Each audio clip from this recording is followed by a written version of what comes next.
ఒక్కసారి కొమ్మూరి గోల్డ్ కి కాల్ చేయండి. తాకట్లో ఉన్న మీ బంగారాన్ని విడిపించి మార్కెట్ ప్రైస్ కి వాళ్ళు కొనుక్కుని మిగతా డబ్బులు మీకు ఇచ్చేస్తారు. నమస్తే, వెల్కమ్ టు మనం టీవీ. ఈరోజు మనతో పాటు సుప్రసిద్ధ జ్యోతిష్య, వాస్తు, సంఖ్యాశాస్త్ర నిపుణులు, అదేవిధంగా ఆగమ ఖగోళ గణిత శాస్త్రానికి సంబంధించిన పండితులు బ్రహ్మశ్రీ డాక్టర్ నాయకంటి మల్లికార్జున శర్మ గారు ఉన్నారు. గురుగారితో మాట్లాడి మిగతా విషయాలు తెలుసుకుందాం. నమస్తే గురుజీ. నమస్కారం అమ్మా. గురుగారు, 2026 శ్రీ పరాభావనామ సంవత్సరం ఎలా ఉండబోతుంది? ఆ పేరుకి అర్థం ఏమిటి? తప్పకుండా అమ్మ. ఓం శ్రీ గురుభ్యో నమః. ఓం శ్రీ మాత్రే నమః. శ్రీ పరాభవనామ సంవత్సరం. పరాభవనామ సంవత్సరం అంటే ఏంటంటే జీవితంలో అనేక మార్పులు, అనేక పరిణామాలు, అంటే అనుమానాలు, అవమానాలు. అంటే పరాభవించటం అంటే ఏంటంటే సహజంగా మనకు మహాభారతంలో ద్రౌపది దుర్యోధనుని పరాభవం చేసింది అని అర్థం. అంటే పరాభవించడం అంటే అవమానించటం, అంటే వెక్కిరించటం, అంటే అనుమానించటం, అవమానించటం, హాస్యం అంటే చివరికి వెటకారం అనేది మన తెలుగు వాళ్ళ యొక్క పదం. అయితే పరాభవించటం అంటే ఏంటంటే గ్రాంథికంలో పరాభవం, అవమానించింది అని అర్థం.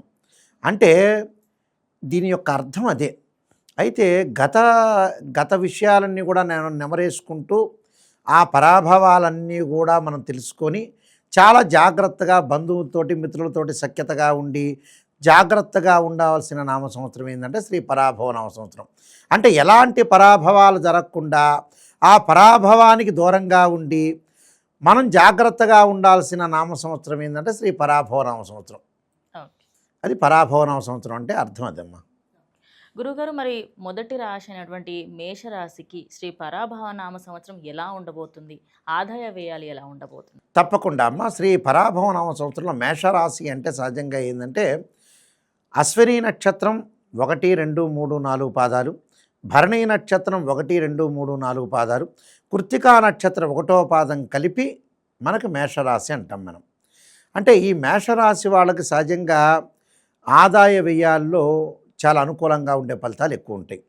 అంటే ఆదాయం వచ్చేటప్పటికల్లా మనకి 11 ఉంటుంది, వ్యయం అనేది 5 ఉంటుంది.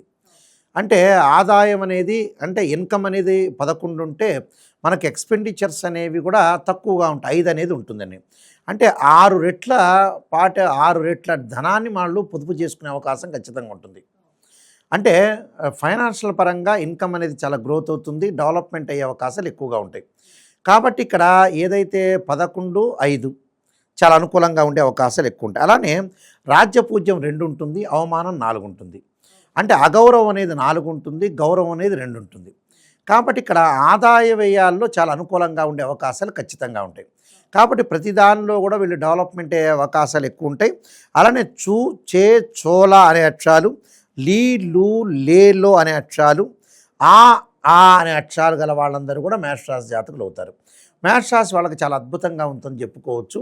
అయితే ముందుగా మేషరాశి వాళ్ళ యొక్క ఫలితాన్ని మనం చూసుకునేటట్టయితే గ్రహగమన గతుల్లో అతిపెద్ద గ్రహాలైన గురువు, శని, రాహు, కేతువును మనం చూసుకునేటట్టయితే, ఎందుకంటే ఇవన్నీ కూడా గోచారరీత్యా చెప్పబడే ఫలితాలు అంటారు. అంటే మార్చి 19వ తారీఖు నుంచి మన సంవత్సర కాలం పాటు ఈ పరాభవనామ సంవత్సరంలో మేషరాశి వాళ్ళకి గోచారరీత్యా ఫలితాలు అంటారు ఇవి.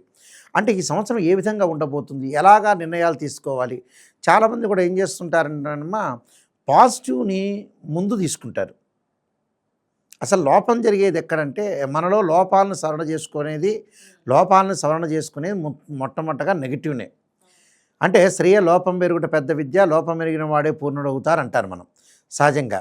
అందువల్ల ఇక్కడ ఏంటంటే ఏదైతే రాశిఫలాల్లో ఎక్కడైతే మార్పులు ఉంటాయో, ఎక్కడైతే పరిణామాలు ఉంటాయో దాన్ని గురువుగారు చెప్పినట్టుగా మాలాంటి అనుకుంటుంటారు. నాయకంటి గారు నెగిటివ్ చెప్పారు, పాజిటివ్ చెప్పారని. నాయకంటి గారు నెగిటివ్ చెప్పారంటే జాగ్రత్త పడమని అర్థం. ఒక రోడ్డు ఉంది, ఆ రోడ్డు మీద ముళ్ళు ఉన్నాయి, ఈ ముళ్ళ నుంచి వెళ్ళొద్దండి, పక్క రోడ్డు నుంచి వెళ్ళండి అంటే హ్యాపీగా వాళ్ళు వెళ్ళిపోతారు. యాక్చువల్గా ఇప్పుడు డాక్టర్ని కన్సల్ట్ అవుతాం, షుగర్ ఉంది అని చెప్పాలా లేదని చెప్పాలా? షుగర్ ఉందండి, ట్యాబ్లెట్ ఇస్తే సేఫ్ జోన్లోకి వెళ్ళిపోతాడు. ఏమీ లేదయ్యా, మీ సిటీ స్కాన్లు, ఎంఆర్ఐ స్కాన్లు ఏం లేదు, అంతా వెల్ అండ్ గుడ్ అని చెప్తే ఏమవుతారు? వాళ్ళకే ఆపద వస్తుంది. చెప్పిన డాక్టర్కి ఏం ప్రాబ్లం కాదు. అందువల్ల ఒక డాక్టర్కి కానీ, ఒక ఆస్ట్రాలజర్స్ కానీ నిజాన్ని తెలుసుకోవటం చాలా మోస్ట్ ఇంపార్టెంట్. నిజం తెలుసుకున్నాం అనుకోండి 100% మనకు బాగున్నట్టే అర్థం. అలానే మనం గురుగ్రహం జూన్ 2వ తారీఖు వరకు కూడా మిథున రాశిలో సంచారం చేస్తారు. 2వ తారీఖు నుంచి మనకు అక్టోబర్ 31 వరకు కూడా కర్కాటక రాశిలో సంచారం చేయటం, అక్టోబర్ 31 నుంచి మనకి డిసెంబర్ 18వ తారీఖు వరకు కూడా అతిచారంతో సింహరాశిలో సంచారం చేయటం, ఆ తర్వాత మళ్ళీ వక్రగతిలోకి వెళ్ళిపోతాడు. అంటే మేషరాశి వారి యొక్క గురువు యొక్క బలం వల్ల చాలా అనుకూలంగా ఉంటుంది.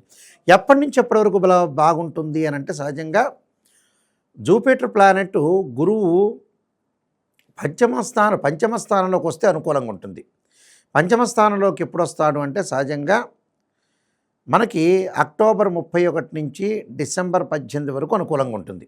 పంచమంలో ఉంటారు. అంటే వీళ్ళకి ఆదాయ వనరులన్నీ కూడా అక్టోబర్ 31 నుంచి డిసెంబర్ 18వ తారీఖు వరకు కూడా ఎకనామిక్ గ్రోత్ అనేది బాగుంటుంది. అంటే ఆర్థిక పరంగా అనుకూలంగా ఉంటుంది, ఫైనాన్షియల్ పరంగా డెవలప్మెంట్ ఉంది, ఉద్యోగాల్లో చేరే అవకాశాలు ఎక్కువ ఉంటాయి, నిరుద్యోగులకు కూడా ఉద్యోగ సమస్య తగ్గే అవకాశాలు ఉంటాయి, ఉద్యోగస్తులకు ప్రమోషన్లు రావటం, బిజినెస్ పీపుల్కి వ్యాపార విస్తరణ జరిగే అవకాశాలు ఎక్కువ ఉంటాయి, వ్యాపార పరంగా అనుకూలంగా ఉండే అవకాశాలు ఎక్కువ ఉంటాయి.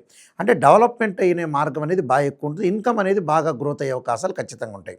అంటే అక్టోబర్ 80% కూడా అక్టోబర్ 31 డిసెంబర్ 18 లోపల అనుకూలంగా ఉంటాయి.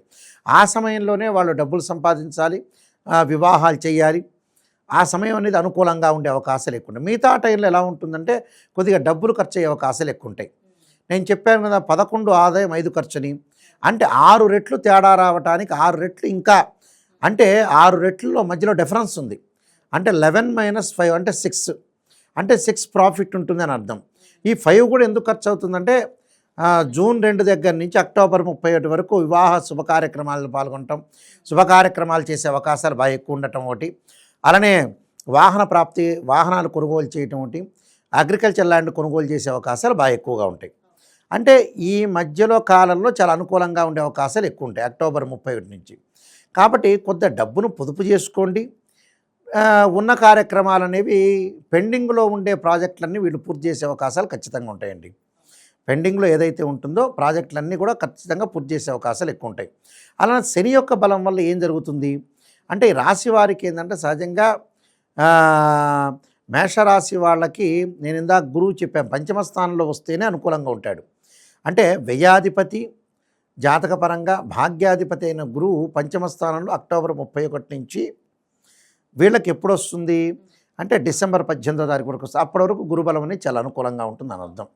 అంటే శని యొక్క బలాన్ని మనం చూసుకునేటట్టయితే శని బలం ఎలా ఉండబోతుంది ఏమిటి అని చూస్తే శని వ్యయ స్థానంలో ఉన్నాడు. వ్యయ స్థానంలో ఉండి జూలై 31వ తారీఖు నుంచి డిసెంబర్ 10వ తారీఖు వక్రస్థానంలోకి వెళ్తాడు. జూలై 31 నుంచి వీళ్ళకి డిసెంబర్ 10 వరకు చాలా అనుకూలంగా ఉంటుంది. అదే సమయంలో గురువు కూడా బాగుంటాడు, అదే సమయంలో శని కూడా బాగుంటాడు. అంటే ధనధాన్య వృద్ధి కలగటం ఒకటి, లాభాల బాటలు ఎక్కువగా ఉండటం, ఆర్థిక స్థితిగతులు మెరుగుపడే అవకాశాలు ఎక్కువ ఉంటాయి. రాహు కూడా లాభస్థానంలో ఉండటం వల్ల విదేశాలకు వెళ్ళే అవకాశాలు బాగా ఎక్కువ ఉండటం, అంటే అక్కడ విదేశాలకు వెళ్ళటం, అక్కడ విదేశాల్లో అనుకూలమైన ఫలితాలు జరగటం ఒకటి. ఇక్కడ కంపెనీ త్రూ కూడా వీళ్ళు జాబ్ పరంగా కానీ అలానే వ్యాపార పరంగా కానీ వ్యాపార విస్తరణ జరిగే అవకాశాలు బాగా ఎక్కువగా ఉంటాయి. అలానే కేతు యొక్క బలం వల్ల తీర్థయాత్రలు పుణ్యక్షేత్రాలు తిరిగే అవకాశాలు ఎక్కువగా ఉంటాయి. అంటే వీటి ఫలితాలు చాలా అనుకూలంగా ఉండే అవకాశాలు ఎక్కువగా ఉంటాయి. అంటే వీళ్ళందరికీ కూడా మంచి సుఫలితాలు జరిగే అవకాశాలు అంటే వ్యాపారస్తులకు కానీ, చిరు వ్యాపారులు కానీ, ఎలక్ట్రానిక్స్ కానీ, అలానే మనకి ముఖ్యంగా మిగతా గ్రహాల యొక్క ప్రభావాన్ని కూడా మనం చూస్తే శుక్రగ్రహం వల్ల వివాహ శుభ కార్యక్రమాలు జరిగే అవకాశాలు ఎక్కువ ఉంటాయి. కుజుడి యొక్క ప్రభావం వల్ల వాళ్ళకి ల్యాండ్స్ కొనుగోలు చేసే అవకాశాలు బాగా ఎక్కువ ఉంటాయి. అంటే అనవసరమైన విషయాల్లో మధ్యవర్తిత్వం లేకుండా ఉంటే సరిపోతుంది. బంధుమిత్రులతో విరోధ భావాలు కలిగే అవకాశాలు ఎక్కువ ఉంటాయి. వాళ్ళ వల్ల కొంత జాగ్రత్తగా ఉండాలి. అలానే కిరాణా కానీ, రియల్ ఎస్టేట్ కానీ, డాక్టర్స్ కానీ, అడ్వకేట్స్ కానీ వీళ్ళందరికీ కూడా అనుకూలమైన ఫలితాలు జరిగే అవకాశాలు ఉంటాయి. విద్యార్థులకు కొంత నెక్స్ట్ అకాడమిక్ ఇయర్ అనేది అనుకూలంగా ఉంటుంది. అంటే పోటీ పరీక్షల్లో కానీ ఉత్తీర్ణత సాధించే అవకాశాలు బాగా ఎక్కువ ఉంటాయి. కాబట్టి బుధుడి వల్ల వ్యాపార విస్తరణ జరగటం ఒకటి, రవి వల్ల మంచి ఉద్యోగం లభించే అవకాశాలు ఎక్కువ ఉంటాయి. కాబట్టి వీళ్ళందరికీ కూడా మంచి సుఫలితాలు జరిగే అవకాశాలు ఖచ్చితంగా ఉంటాయి. కాబట్టి ఎలాంటి ఇబ్బంది పడకుండా కొన్ని పరిహారాలు చేసుకొని ముందుకెళ్తే మంచి జరిగే అవకాశాలు ఎక్కువ ఉంటాయమ్మా. గురువుగారు, మరి ఎలాంటి పరిహారాలు చేసుకుంటే మేషరాశి వాళ్ళకు అనుకూలంగా ఉంటుంది? ముఖ్యంగా ఆరోగ్యపరంగా ఇబ్బందులు కలగకుండా, ఆరోగ్యపరంగా అంటే మనకి జూలై 25 తారీఖు ఆరోగ్యపరంగా ఇబ్బందులు కలగకుండా చూసుకోవాలి. వ్యయంలో శని ఉన్నాడు కాబట్టి, అలా రవిగ్రహం కూడా అనుకూలంగా ఉండదు కాబట్టి, కుజుడు కూడా అనుకూలంగా లేడు కాబట్టి ఖచ్చితంగా శరీరే జర్జరీభూతే వ్యాధిగ్రస్తే కళేబరే ఔషధం జాహ్నవీతోయం వైద్యో నారాయణ హరి అనే మంత్రాన్ని చక్కగా రాహుకాలంలో దీపం పెట్టడం ఒకటి, విష్ణు సహస్రనామ పారాయణం చేసుకోవడం చాలా మంచిది. అలానే కార్తవీర్యార్జునుడి యొక్క మంత్రాన్ని చదవటంతో పాటు చక్కగా అంగారకాయుధ్నే శక్తి అస్తాయ ధీమే తన్నో భౌమ ప్రచోదయాత్ అనే మంత్రాన్ని కూడా చక్కగా చదువుకోవటం వల్ల వాళ్ళకి మంచి జరిగే అవకాశాలు ఉంటాయి. అంటే బంధుమిత్రులతోటి కానీ అవమానాలు కానీ ఇలాంటివన్నీ కూడా, అంటే లిటిగేషన్స్ మధ్యలోకి వెళ్ళకూడదు. భార్యాభర్తలు ఇద్దరు కొట్టుకుంటున్నా, అన్నదమ్ములు కొట్టుకుంటున్నా ఏది కూడా మధ్యవర్తిత్వం వెళ్లకుండా కొంత జాగ్రత్తగా ఉండాలి. అంటే రియల్ ఎస్టేట్ రంగం వాళ్ళకి కానీ, ఆకస్మికంగా ప్రయాణాల విషయంలో కానీ, అధిక ప్రయాణాల విషయంలో కానీ, వాహనాల మీద అతిగా వేగంగా వెళ్లకుండా ఉంటే చాలా మంచిది. ఎలాంటి ప్రాబ్లమ్స్ లేకుండా ఉండటం అనేది చాలా మంచిది. ఇలాంటి పరిహారాలు చేసుకుంటే వాళ్ళకి మంచి జరిగే అవకాశాలు ఖచ్చితంగా ఉంటాయి. శ్రీ పరాభవనామ సంవత్సరం మేషరాశి వాళ్ళందరికీ కూడా శ్రీ పరమేశ్వరుడి యొక్క కరుణాకటాక్షం ఉండాలని ఆశిస్తూ సర్వే జనా సుఖినో భవంతు. ధన్యవాదాలు గురుగారు.